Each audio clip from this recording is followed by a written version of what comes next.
Superset. Superset is a set in which you do 2 exercises back to back with no rest in between. This is usually done for opposing muscle groups, which you would then call an antagonist superset. For example, after you do a bicep exercise, you can superset it with a tricep exercise right after. And because the body parts are opposing each other, you will not lose any strength. So it's a great technique for speeding up your workouts. Drop set. Drop set is a set in which you continue to drop the weight lower and lower. This can be done once or even multiple times. To give you an example, imagine that you do the tricep pushdown with 50 pounds for example. You will continue your set as if it was a normal one, but when you reach failure, instead of ending the set, you lower the weight from 50 pounds to 30 pounds for example, and then continue in the same exact way as before. Mechanical drop set. The difference between a regular drop set and a mechanical drop set is really simple. While on the regular drop set you just decrease the weight and continue, on the mechanical drop set you change the exercise variation to an easier one, instead of changing the weight. So you always start with the most difficult variation of the exercise, and when you reach failure you switch to an easier variation. So for example, you start with a decline push-up, then you move on to a regular push-up, and then you finish it off with knee push-ups. The mechanical drop set is definitely less practical than its regular counterpart, but it can still be used if you find a good situation for it. Warm-up set. As the name suggests, the purpose of this set is to just warm up your muscles and prepare for your actual working sets. Keep that in mind, as the warm-up sets should never be taxing, it's just a tool that will help you prepare, so keep it light. If you would like to take a look at a full warm-up guide, I would highly recommend getting one of my training plans, which includes the full warm-up guide and many other freebies like a super in-depth progress checking guide for example. You can check it out in the link down below, and now let's continue with the video. Giant set. This is basically the big brother of the superset. When you do a superset, you do 2 exercises in a row, but when you do a giant set, it's 3 or more exercises in a row. So it could even be 5 or more. This training method is literally impossible if you are in a public gym, as you would just take up half of the gym just by yourself. But if you have a home gym and you want really fast workouts, this is something that you can consider. You just have to keep in mind that you will for sure have to sacrifice a little bit of performance, just because some muscle groups might be overlapping so they become weaker. Plus you also have to consider that if your cardio is terrible, you will probably gas out really quickly and your performance will once again take a hit. So the giant set can be a useful tool for doing super fast workouts, but it comes at a cost of decreased performance. So if you are willing to trade a little bit of your performance for some extra time, then this is a great option. Pyramid set. Pyramid set means that you start with light weight and you increase it with each upcoming set. Usually as the weight goes up, the number of reps goes down. This can be a very good strategy if you want to work up to a really heavy set. Reverse pyramid set. Reverse pyramid set is the exact opposite of a pyramid set, obviously. You start with your heaviest set with the lowest amount of reps. But that doesn't mean that you don't warm up, you still need to do that. And then with each upcoming set, you lower the weight and increase the reps.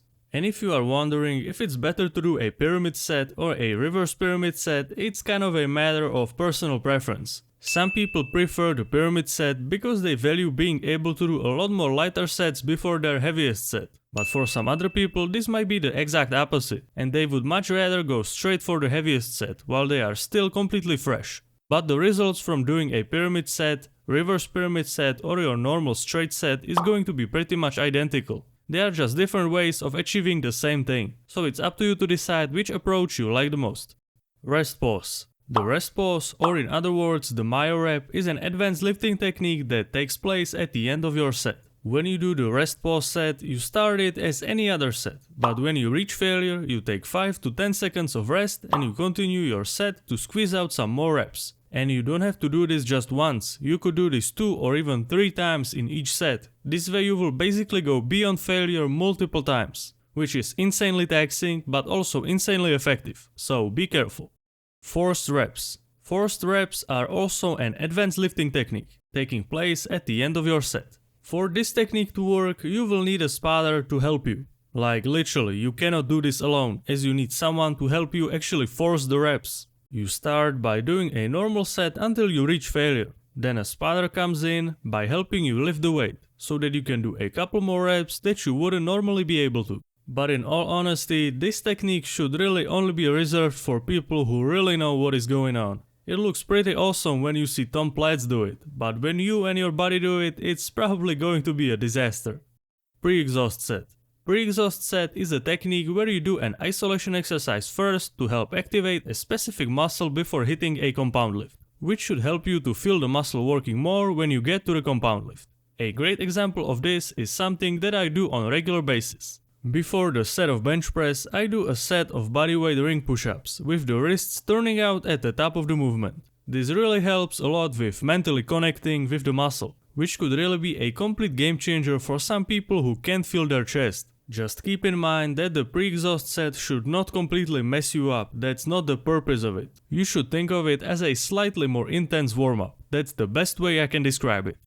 Cluster set. Cluster set is a more strength-focused training method where you break one big set into multiple smaller mini sets with short rests between them. The benefit of this is that it lets you lift heavier without burning out too fast. So for example, let's say that you are doing the squat. First of all, you will select a relatively heavy weight for you, as this is where this training method shines the most, so around 80 to 90% of your 1 rep max. Then instead of doing the whole set in one go, you will split it up into smaller mini sets, followed by a short rest period in between each mini set. So you can for example do 2 reps and then rest 15 to 30 seconds, and then do another 2 reps, once again followed by that small rest period, and then you do the same exact thing one more time. So in total you did 6 reps, but you broke it into smaller mini sets, which means that you most likely managed to do more reps than if you did the whole set in one go. In your normal set of squats, you probably only would have been able to do 4 or 5 reps in a row, but thanks to the cluster set, you managed to do 6, which is great.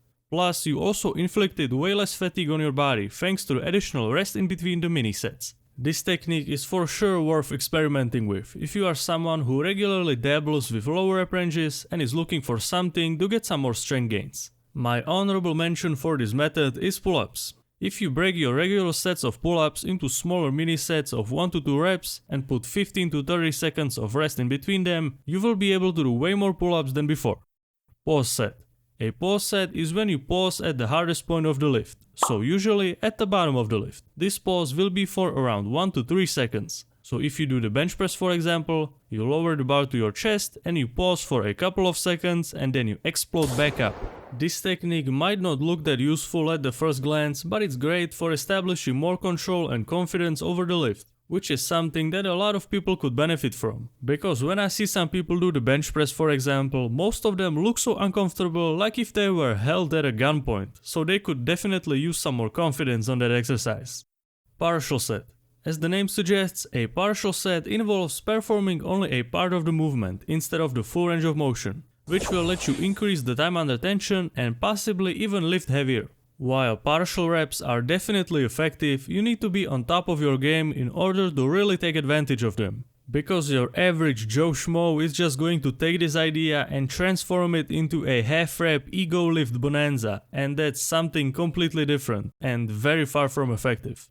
Explosive set. An explosive set is a training method where you try to lift the weight as fast as possible during the lifting part of the exercise, with the goal of maximizing speed and force production, which can be useful to you, but it's definitely more valuable for powerlifters and Olympic lifters, where the explosiveness is really worth improving on. The explosive set can be paired really well with the pause set, as you can just pause the weight at the bottom of the exercise and then explode up. Burnout set. Burnout set is an all-out high rep set which is usually done at the end of the workout in order to completely exhaust the muscle. You can imagine this as the final pump before you pack your bags and go home. For this type of set you choose lighter weight or even body weight, and you do as many reps as humanly possible, just to completely fry the muscle. For a lot of people this is the favorite part of their workout because you just get an insane pump from this. And that's all I got for you. I hope that you learned something. If you would like me to do more types of videos like this, let me know and leave your ideas down in the comments below. Good luck in the gym and I will see you next time. Well, if you found this video useful, then you should definitely check out this one too.